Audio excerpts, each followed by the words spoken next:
Eis o que você tem que fazer: ficar careca, se vestir de preto, vestir um roupão branco, comer só comida kosher, se tornar vegetariano, olhar para Jerusalém, tem que olhar para a Índia quando rezar, rezar apenas em hebreu e tem que crescer uma longa barba. Se você fizer todas essas coisas externas e culturais, você descobrirá o Deus do universo.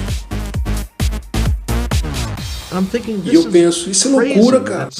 Pensar que alguém pode forçar sua própria cultura em Deus e que Deus vai se impressionar com o que você se vê, para que direção você olha quando você reza, com o que você come, todo esse tipo de coisa. Para mim parecia que se havia um Deus lá fora que pudesse ser conhecido, ele deveria ser reconhecido, não importa para onde eu olhasse, não importa como eu me vestisse, porque ele é Deus.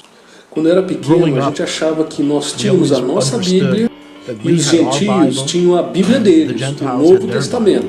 E que eles eram dois livros completamente separados, porque as únicas pessoas que eu conhecia que acreditavam em Jesus eram todas da nossa escola pública, que eram católicos italianos. Eu pensava que Jesus era italiano.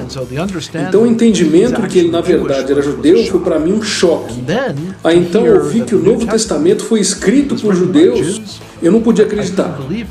A minha expectativa era que o Novo Testamento era como meus avós haviam me dito, que era um livro sobre como perseguir os judeus, que era algo que devíamos ficar longe. E claro que quando alguém te diz que você deve ficar longe de algo, a curiosidade acaba vencendo, você tem que ver o que é. Quando eu abri o Novo Testamento, eu esperava encontrar um manual de como perseguir os judeus. Era algo que devíamos ficar longe. Meus avós haviam me dito que foi escrito por pessoas que matavam judeus. Era isso que eu estava esperando encontrar. E quando eu abria a Bíblia, o que eu li era uma história escrita por judeus sobre pessoas judaicas. O Novo Testamento é um livro fascinante. Então, enquanto eu abri o livro na biblioteca, eu olhava em volta para ter certeza que nenhum dos meus amigos estavam olhando. Eu pegava uma Bíblia cristã da estante, aí eu abri e lá estava na primeira sentença, diz: essa é a genealogia de Jesus, o Messias, o filho de Davi, o filho de Abraão. Então 3 pessoas eram mencionadas e todos são judeus. Fiquei chocado. Enquanto eu continuava a ler, eu estava lendo a história de um judeu que nasceu em uma vila judaica, em uma terra de judeus, e que um belo dia entra numa sinagoga e anuncia que ele é o Messias. Quanto mais eu lia as palavras de Jesus, mais eu ficava atraído por ele. Era tão lindo quanto qualquer outro trecho que eu havia lido na nossa Bíblia. Cheguei à conclusão que Yeshua, Jesus, era o Messias. Para mim ficou claro que isso era a coisa mais judaica que eu poderia fazer. Aquela não era uma pessoa que era um renegado do nosso povo. Ela era a pessoa que havia sido prometida pela nossa Bíblia. O capítulo 53 de Isaías é fantástico. Se você apenas ler aquele capítulo sem a Bíblia em volta, você diria: epa, essa é uma Bíblia cristã. Esse é o Jesus.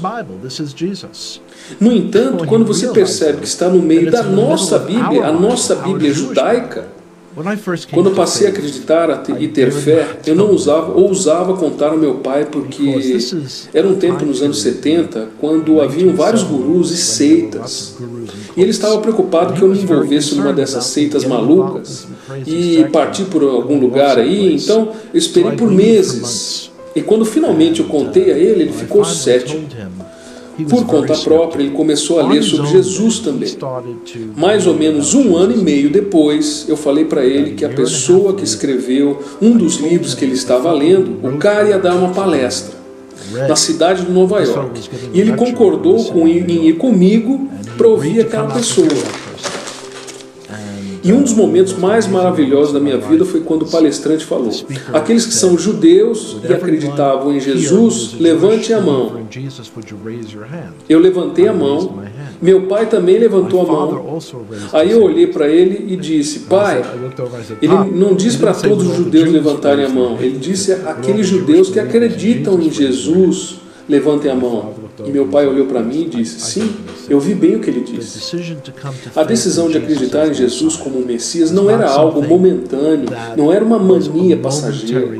E eu podia ver mudanças em mim mesmo que eu sabia que não partiam de mim mesmo. Era como se eu tivesse descoberto uma verdade para nosso povo judeu que era muito poderosa. Kind of tapped in to a truth for our Jewish people that was very powerful.